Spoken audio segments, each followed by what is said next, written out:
Don't mind me, I'm just on my way to steal your memes.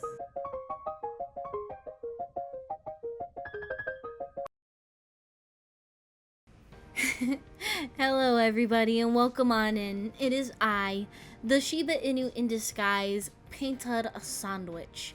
Welcome on in everybody, welcome back to the channel, and I hope you guys have had a good past few weeks, because I sure as heck have had a few interesting weeks myself.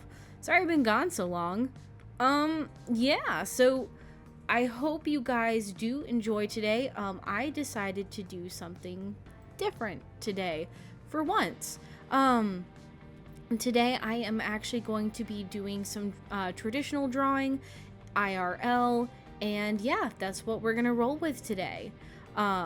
So I also noticed one of my last YouTube shorts blew up, and it was actually this drawing in particular that blew up the last time that I posted. It is a drawing of Cars from JoJo, and I decided to go on ahead and treat you guys today with the full speed draw of me coloring and line arting and everything, while also giving you guys a little bit of awesome commentary today.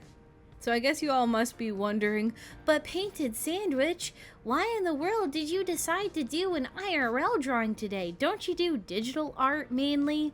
Well, actually, no. I actually do not do digital art as my main form of artwork. I actually am mainly a traditional artist who has more experience with pencils and markers and paints and all that other fine jazzy stuff that you use with your hands. I actually really don't know what I'm doing when it comes down to digital art. I don't even really know how to... I really don't even know how to do a layer mask to change the colors of my line work. But you didn't hear that from me. But no, seriously. So yeah, let's go on ahead and get on into the commentary for this weirdly timed episode. Oh, you might be asking, exactly, Painted Sandwich, why are you doing yet another JoJo speed paint or speed draw? I thought you already milked that with your other, short you did. Well, to be honest, I actually have basically became a simp for this show at this point in my life. So basically, JoJo is what My Little Pony was to me when I was a little kid at this point. Highly inspirational, and I absolutely adore this show at this point. Basically, JoJo is, well, my new biggest obsession. Therefore, you are all going to go down on this train with me, and I will drag you down to the fiery pits of wherever Dio ended up at the end of part 3. I was first introduced to JoJo's Bizarre Adventures, actually, by the My Little Pony community itself. The very first time I ever actually got infected with the disease known as JoJo fever was approximately in like 2012 or 2013, when a animator by some name that I do not remember but will be on the screen made this interesting little animation called Friendship is Manly, and then followed it up with a subsequent JoJo referenced video afterwards, where it took place within the Equestria Girls universe, where I was first introduced to the Pillarmen theme. If none of you know, actually, the first part of the Pillarmen theme is slowly becoming a comfort song, and a song that I use when I now feel weak as a wonderful little Shiba that I am, to become a buff Shiba in disguise. Because I was so enthralled in My Little Pony back when I was a young preteen to teenager, and now to an unfortunately underpaid wage slave as an adult, I have been subject to many of a JoJo reference over the years, and I did not even know it. See, I didn't even know what JoJo was back then, but I did see all of the memes and just did not understand where it was coming from. Unfortunately, I actually did, back in 2019, try to bear witness to this amalgamation of a show, but unfortunately a toxic friend told me that I should not watch it because apparently they disrespect women and, they like to dogs in the show, which is far from the truth. It is the villains that like to go after the dogs, and you are not safe in this universe as a dog. Toxic friends aside, I unfortunately did not get to watch JoJo up until I met my wonderful significant other about a year and a half to 2 years ago in college, and I actually made the wonderful choice to mention, yeah, my friend that I used to, hang out with, told me, don't watch JoJo, it kind of sucks. So I never really watched it. When I tell you that my significant other shot up from their phone and said, I know JoJo, and I have actually watched it. It is a very good show, and it is not what your friend said it was. I was absolutely flabbergasted, and I just had to get a little slice of this JoJo pie.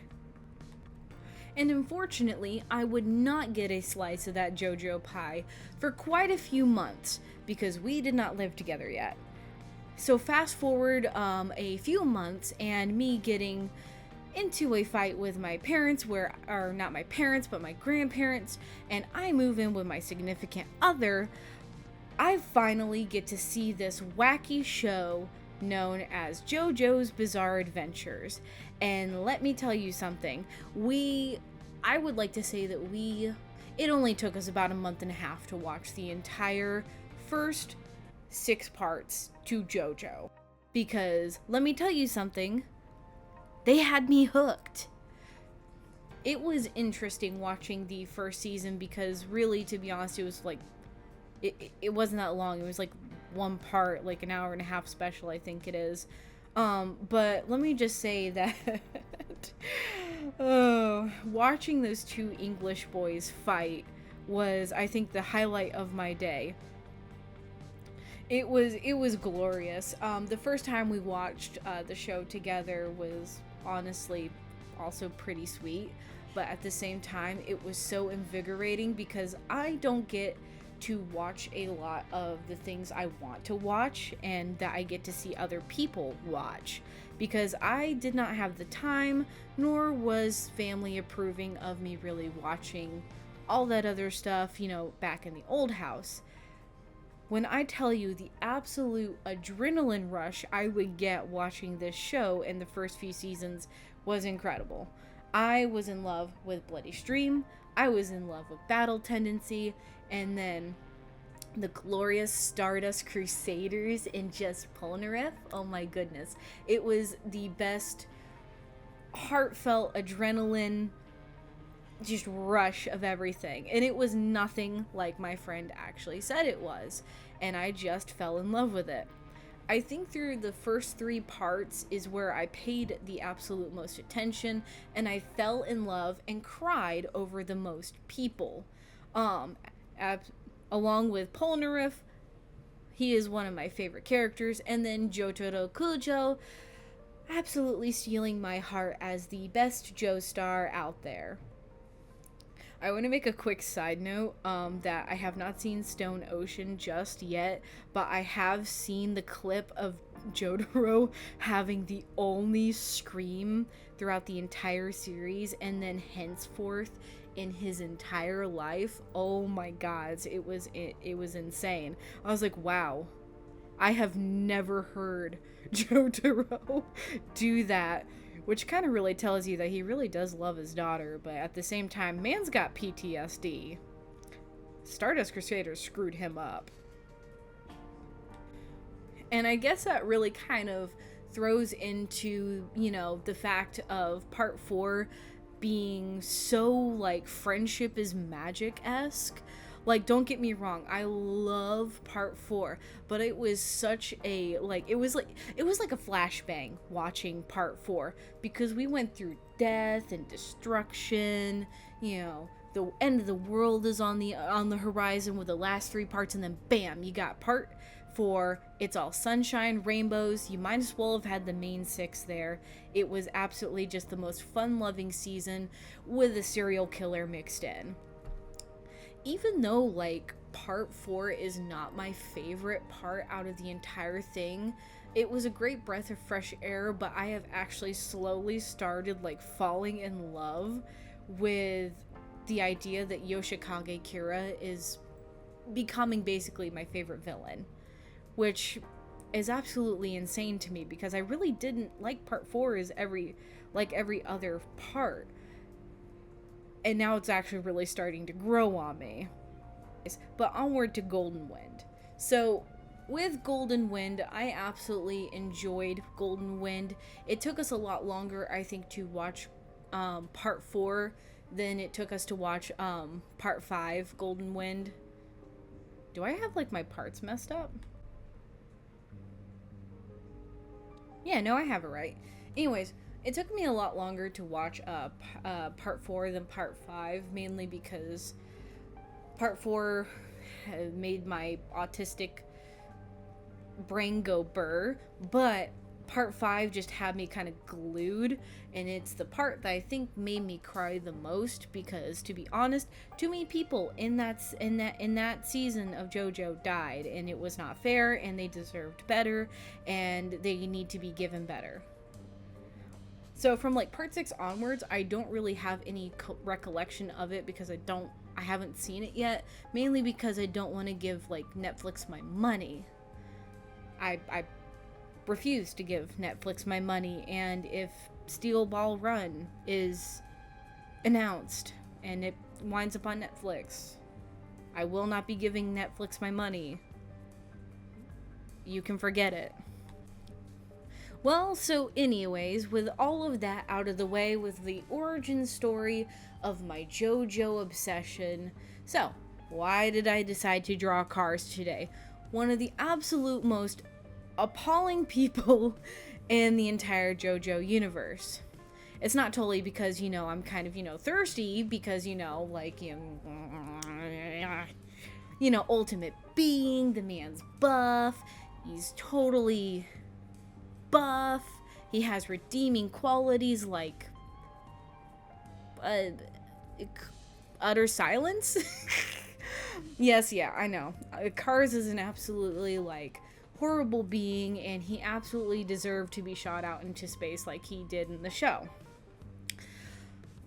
The reason why I actually decided to draw him today was because actually, I just decided to. Yeah, I opened up my sketchbook and said, I'm gonna draw Kars today. I don't know if this will become an entire series on the channel, but however, let me know if you do want me to, because I absolutely will draw all the Pillar Men in my style if you guys would like.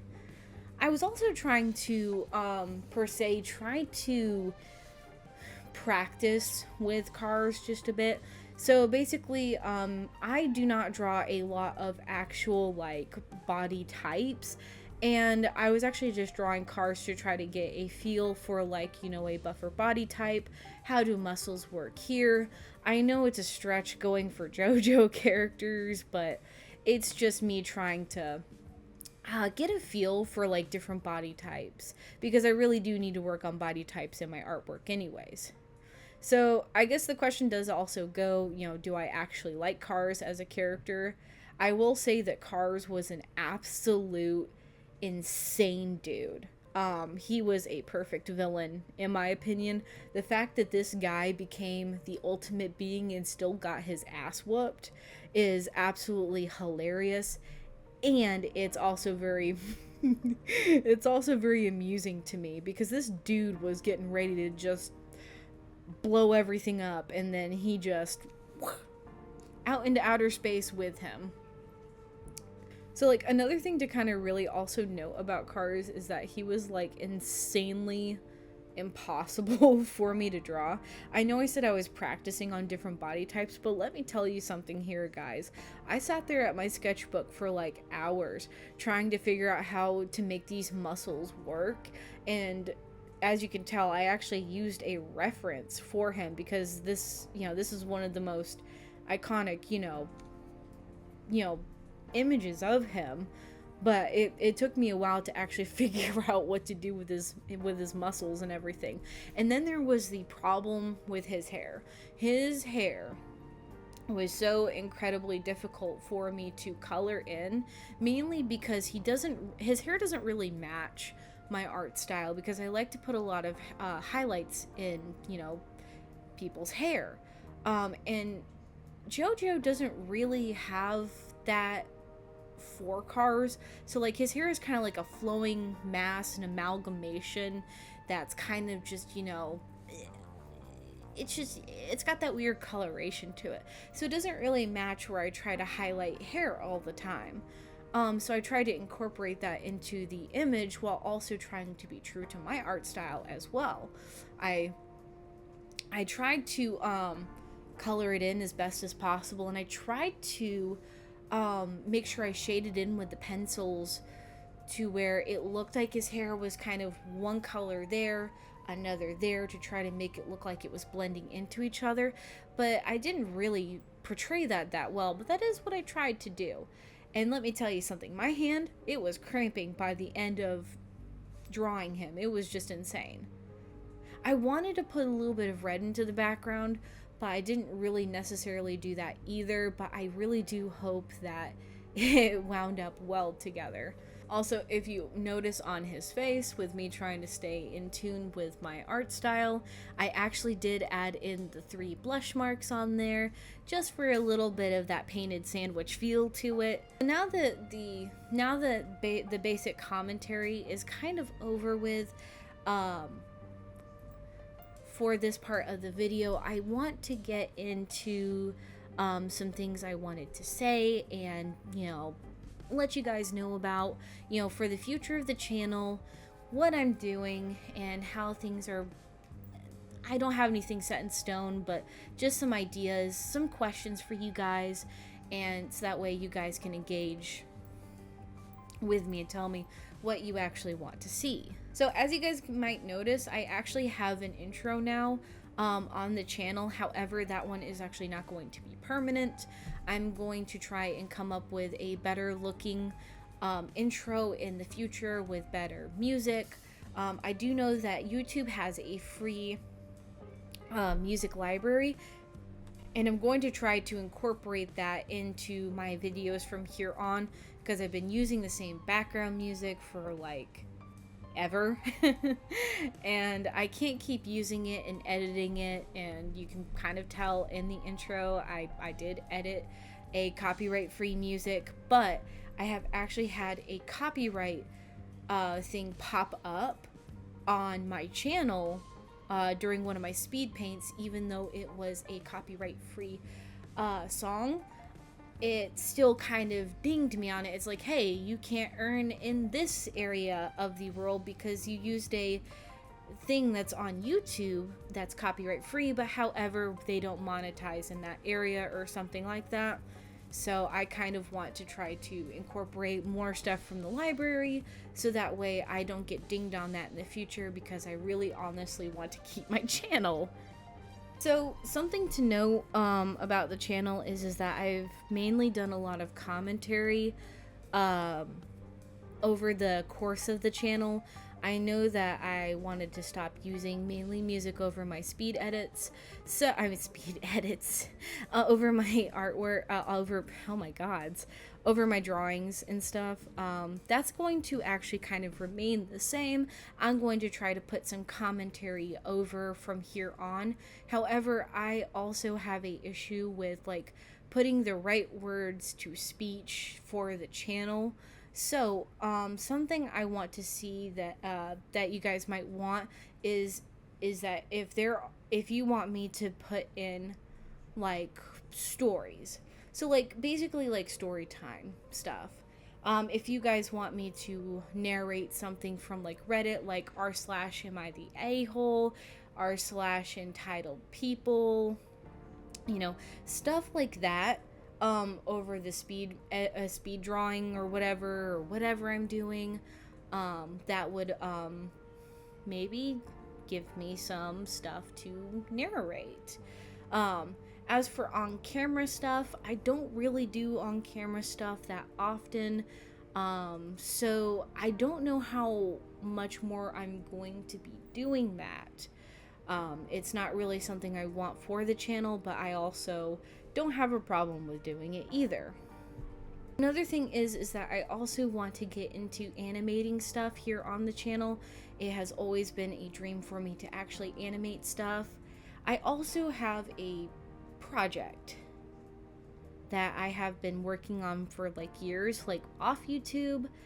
I do not know if I will ever, and I mean ever, bring that project to light on this channel. I'm not sure. I would have to see about that, but I do want to kind of air it out a bit that there is stuff that I do work on other than my YouTube videos, which is also why I don't post so often. I'm actually working on that project, but I'm honestly kind of scared to bring that project to light. It's basically like a baby to me. And I'm scared that somebody will come along, take the idea and the characters that I hold extremely near and dear to my heart and run away with it, essentially.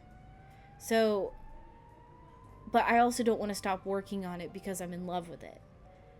And until I can really like grasp, you know, what I need to do for it, like getting copyright and everything for it and having an LLC or the basic stuff to just make sure that my intellectual property is taken care of. I don't know if I can put it on my channel, but however, would you guys like to see original, full-blown work from me? Let me know down in the comments. Other than that, I hope you guys enjoyed today's video. It took a while for me to make. I'm sorry, guys. Please don't be mad at me. And you guys have the best day ever. I hope that everything goes well. If I don't post again before Christmas, Merry Christmas to those of you who do celebrate it. Happy Hanukkah, Happy Yule for the fellow witchies out there. And you guys have a fantastical day. I love you all, and build the Shiba army. Good night.